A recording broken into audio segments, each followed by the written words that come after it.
Olá, pessoal, tudo bem? Eu espero que esteja tudo bem com vocês. Vamos agora começar aqui a aula da nossa unidade 1 da disciplina Pesquisa e Extensão Tecnológicas em Educação Profissional e Tecnológica, né? É uma disciplina da pós-graduação em Docência na Educação Profissional e Tecnológica do Instituto Federal do Norte de Minas.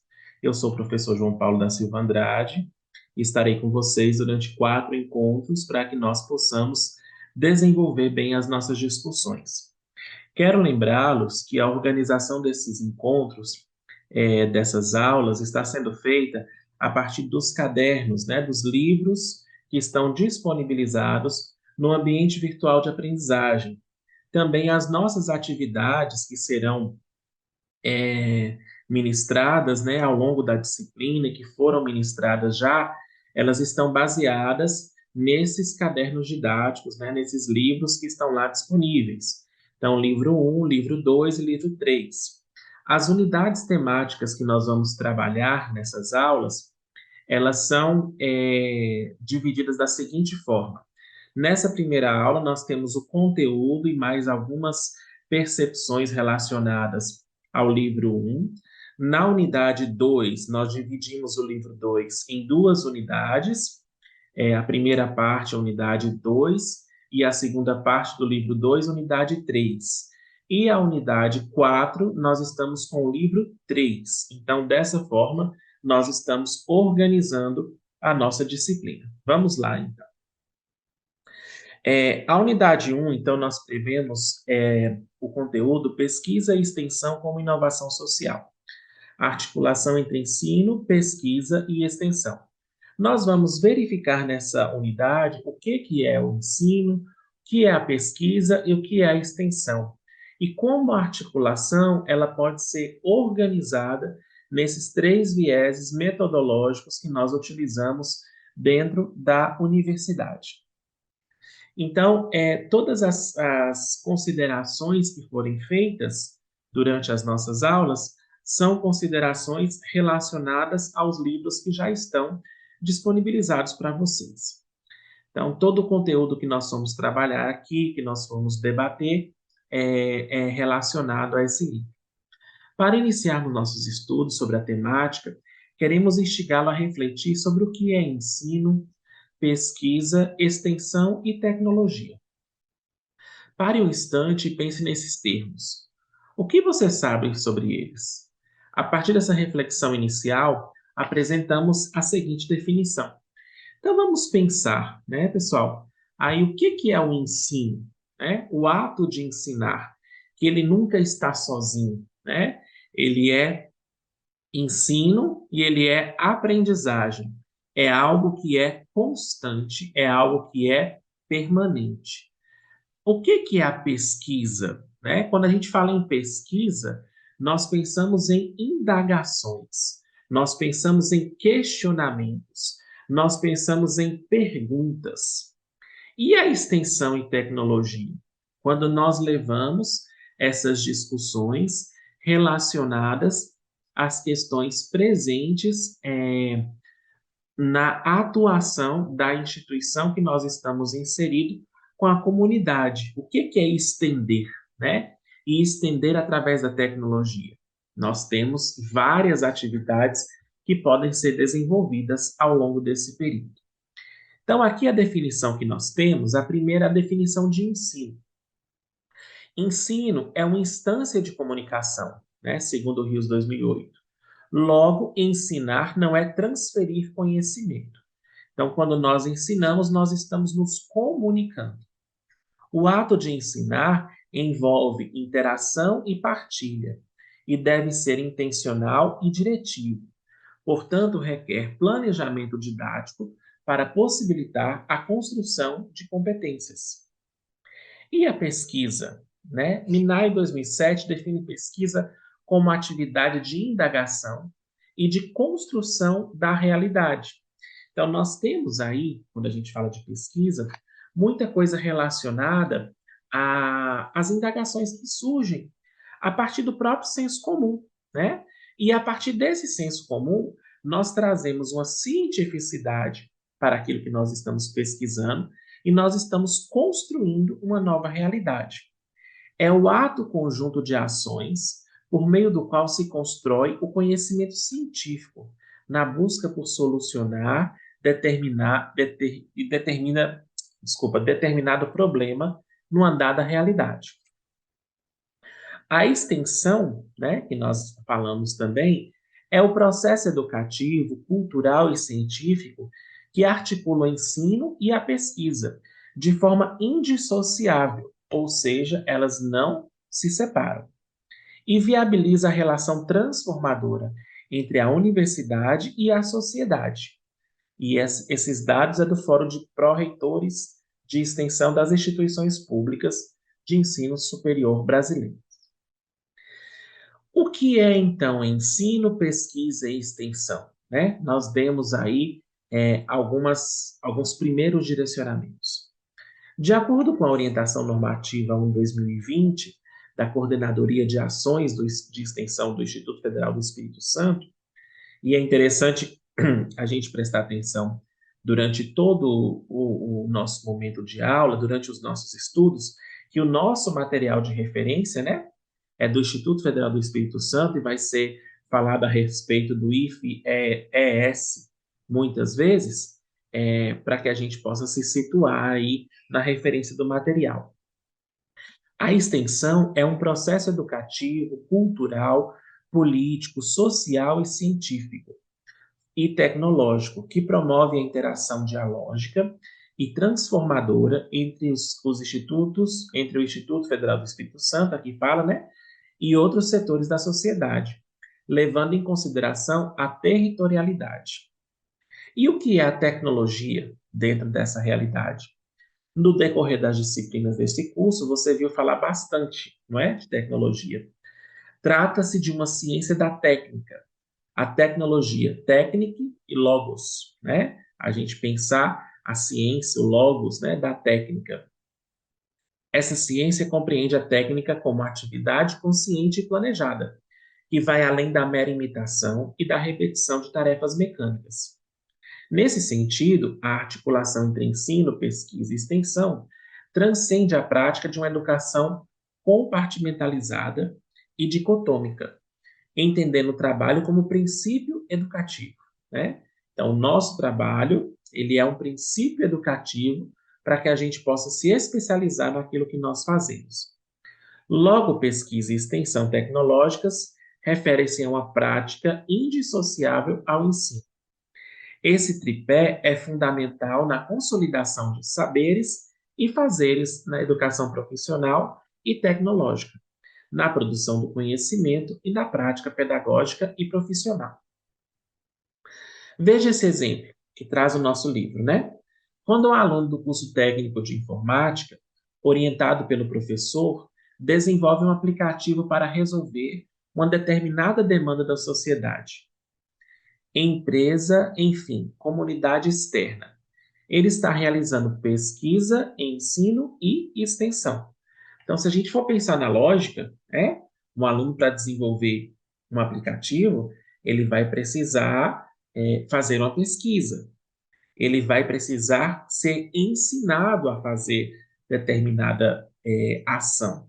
E ele vai ter uma ação de extensão, porque vai se inserir na comunidade externa ao curso que ele está fazendo. Essa relação traz benefícios para todos. O aluno exercitando a prática, o professor ensinando e atualizando seus conhecimentos, e a sociedade, a comunidade externa, recebendo os benefícios dessas ações e dialogando com a instituição, aproximando assim da escola.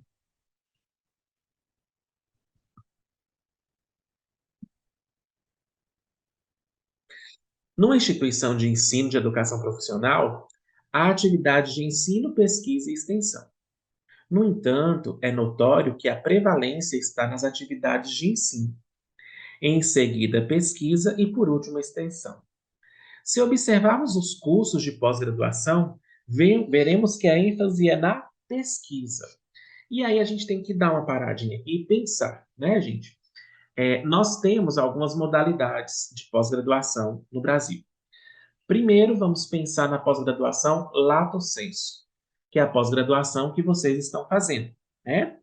E nós aqui temos uma preocupação de dar uma ênfase relacionada à extensão, mas também não deixamos de que tenha a pesquisa, porque através da pesquisa nós produzimos conhecimentos que ficam registrados na academia e posteriormente esses conhecimentos eles vão ser amplificados para o conhecimento de várias outras pessoas. Não que a extensão não possa fazer isso, mas prioriza-se muito a questão da pesquisa. E quando falamos de pós-graduação stricto sensu, que é aquela pós-graduação que é o mestrado e o doutorado, né? Esses cursos de pós-graduação nos exigem que nós desenvolvamos uma pesquisa, seja uma dissertação no mestrado ou uma tese no doutorado, né? No mestrado durante 2 anos e no doutorado durante 4 anos. Isso eu estou falando a nível de Brasil, mas a gente tem que pensar é, no que nós podemos fazer para pensar como um verdadeiro tripé, né? É como se fossem, ou então, três colunas que sustentam, né, a dinâmica da universidade no Brasil. Mas por que separar se o conhecimento não é disciplinarizado nem fragmentado? Essa lógica advém até mesmo da nossa formação docente. Ainda predomina a ideia de que as partes formam o todo, não concebendo que o todo é mais do que a soma das partes, desconsiderando assim que tudo está interligado. Aí uma citação de Morin, 2003, né? Então, quando a gente pensa assim, é, nós precisamos aprender a, a, a parte pelo todo, né? Nós só vamos construir o todo se nós tivermos construído bem cada parte. Mas será se nós começarmos de cima para baixo, né? O ser humano, com toda a sua potencialidade e a partir das suas especificidades de experiências de vida.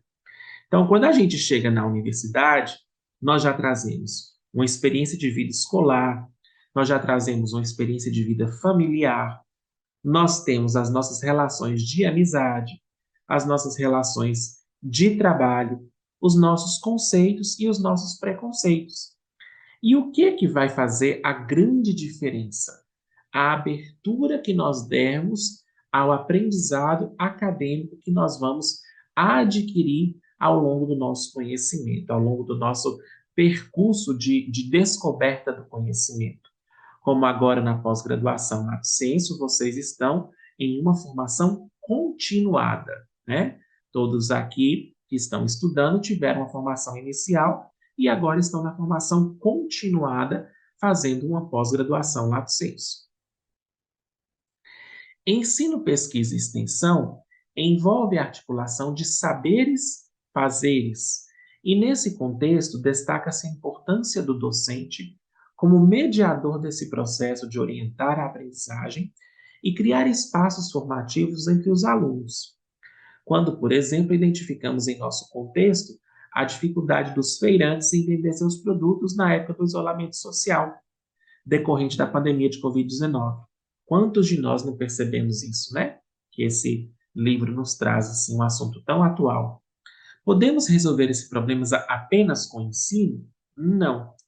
É preciso recorrer ao ensino, à pesquisa e à extensão, pois todas essas atividades são articuladas e dialogam entre si na busca por criar alternativas para a situação apresentada. Entre as metodologias ativas, como facilitadoras da articulação entre ensino, pesquisa e extensão, vivemos num contexto altamente tecnológico, né? Não é um contexto atrasado, não é um contexto que deva ser brutal, é um contexto tecnológico em que os processos de interrelação do homem com o mundo se intensificam, requerendo novas práticas pedagógicas. Então, quando nós temos essas novas tecnologias presentes na nossa vida, nós estamos inseridos, quando a gente fala das TIDICs, por exemplo, as tecnologias digitais da informação e comunicação, nós temos essas práticas pedagógicas que precisam se renovar neste ambiente tecnológico que nós estamos inseridos. Com o volume de informações do mundo ligado em rede, os estudantes precisam desenvolver a habilidade de avaliar a importância de se aprender algo, saber sintetizar e saber reconhecer conexões e padrões entre as diversas informações que circulam são habilidades valiosas para a contemporaneidade. Então, muitas vezes, nós até conhecemos os códigos, né? Nós conhecemos como as coisas funcionam, mas nós não sabemos utilizar o aprendizado dessas coisas para o nosso benefício. Então, nós precisamos, muitas vezes, de nos organizarmos em relação ao aproveitamento do conhecimento tecnológico aliado às habilidades que nós precisamos desenvolver. Para isso, é importante que os métodos e estratégias de ensino estejam em consonância com o perfil profissional de conclusão. As metodologias ativas destacam-se nesse panorama, pois são caminhos para desenvolver a aprendizagem criativa, autônoma e colaborativa. Então, aí nós já vamos entrando em outro assunto, né? As metodologias ativas. Além disso, estimular a comunicação amplia a capacidade de ouvir a outra pessoa falar, estimula os trabalhos de equipe, desenvolve a motivação individual e coletiva. Essas metodologias permitem maior interação entre os atores da sala de aula, né? Quem são? Professor, aluno, familiares, né? Impulsionam o protagonismo estudantil e a colaboração, mobilizando o interesse e exigindo comprometimento dos alunos para que todos possam aprender, conforme apontam Carvalho, Borges e Armino.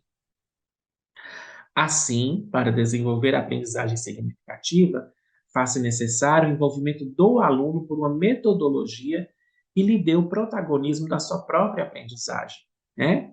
A toda a autonomia que nós também vemos o tempo inteiro Paulo Freire falando, que lhe dê capacidade de desenvolvimento de senso crítico e lhe permita a aquisição de competências que associem seus conhecimentos às transformações do mundo real.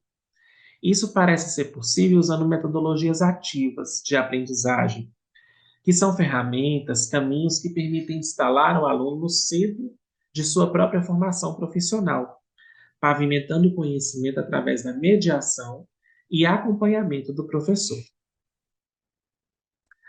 E o papel do professor, né, diante de tudo isso? Essas novas tecnologias, as metodologias ativas e as várias demandas que surgem socialmente falando. O papel do professor nesse processo é de mediar a aprendizagem dos alunos, orientando o caminho, auxiliando-os no ensino e na pesquisa por soluções, na avaliação dos trabalhos realizados, na reorganização da trajetória de aprendizagem, apontando melhorias e acertos e discutindo ideias e possibilidades. Essas metodologias fomentam o protagonismo estudantil e estimulam o desenvolvimento do raciocínio lógico. Assim, é possível trabalhar o aprendizado de uma maneira mais participativa, significativa e eficiente. E aí aqui nós temos algumas discussões, né? Que foi proposto no Fórum 1. Eu quis trazer aqui novamente, só para a gente ter um esclarecimento maior a respeito do assunto, né? Vamos pensar. É possível, com os nossos temas de pesquisa, associarmos a construção do nosso conhecimento com a realidade dos educandos? A realidade, vamos pensar assim, a realidade dos nossos educandos é o espaço de extensão que a minha pesquisa precisa estar inserida. E a realidade do educando, ela vai ser contemplada por aquele tema que eu quis pesquisar, né? E de que forma o professor, sendo também o pesquisador, pode ser sensível ao mundo ao seu redor, utilizando o EPT na sua prática de ensino. Então, a gente precisa pensar nas tecnologias, a gente precisa pensar nos debates que são debates atuais, a gente precisa pensar naquilo que nós temos como discussões das nossas realidades, da onde nós estejamos inseridos. Qual a nossa prática de ensino? Então, é muito importante estabelecermos essas reflexões. Quando a gente vai pensar, por exemplo, em determinados casos, e aqui eu quero contar algo que foi muito interessante para mim. Em certa época, eu trabalhei numa escola profissionalizante, que nós tínhamos cursos de formação profissional. E trabalhei num desafio muito grande, que era dar aulas no curso de operador de caixa. E não tinha muito conhecimento a respeito, então fui estudar, né? A minha primeira graduação em História, na época ainda não era nem graduado em Pedagogia, e era interessante a gente trabalhar, porque existiam muitas teorias, né, principalmente voltadas às questões relacionadas ao atendimento aos clientes, e é uma educação profissional, né? É um curso profissional, profissionalizante na época, e isso estava muito em voga aqui na cidade de Montes Claros. E algo que foi interessante foi pensar como esses alunos eles teriam as possibilidades práticas de se inserirem no mercado de trabalho mesmo sem estarem empregados. E aí, através disso, eu fui buscar soluções. Fui até o supermercado do bairro e solicitei à gerência do supermercado que nos permitisse fazer uma visita técnica ao supermercado para poder os alunos observarem a disposição dos materiais, não é nem materiais, dos produtos que estavam naquele supermercado. E era interessante que todo mundo que estava naquele curso já tinha ido ao supermercado alguma vez, mas nunca pararam para pensar por que, por exemplo, é, os produtos que eram embalados, gêneros alimentícios da cesta básica, eles não ficavam muito próximos dos produtos de limpeza, por exemplo. As bebidas, elas vinham no primeiro plano, depois você tem ali embalagens e coisas não perecíveis, e depois você vem os produtos de alimentação. E em outra parte, numa parte mais fria do espaço, você tem ali frutas e verduras, e você tem as ilhas de espaços para realmente vender os frios, né? As carnes e assim por diante. E pensando nisso, a gente fazia questionamentos, né? Profissionalmente falando, por que que nós temos que pensar dessa forma? O operador de caixa, né, que estava lá, ou o supervisor da frente de caixa, ele tinha que ter conhecimento do seu espaço de trabalho para que a sua prática, né, profissional fosse mais dinâmica, porque tinha que lidar diretamente com o cliente. E eu estou dando esse exemplo para vocês terem mais ou menos uma noção, né, do que eu estou falando e onde a gente pode se inserir, né, em cursos técnicos, em cursos de graduação, e sempre pensando que nós devemos aliar a pesquisa no ensino e chegar à comunidade através da extensão. Essa é uma das prerrogativas principais da nossa disciplina. Agradeço a vocês pela atenção e desejo a todos, né, muita saúde, muita paz, bons estudos. Nós vamos dar continuidade. Já já nos encontramos na aula da segunda unidade do nosso do nosso curso, tá bem? Então, muito obrigado e assim que possível, vamos, nem que seja virtualmente, né, nos encontrar por aí novamente. Vamos ainda terminar mais algumas considerações do nosso curso. Um grande abraço, gente. Tchau, tchau.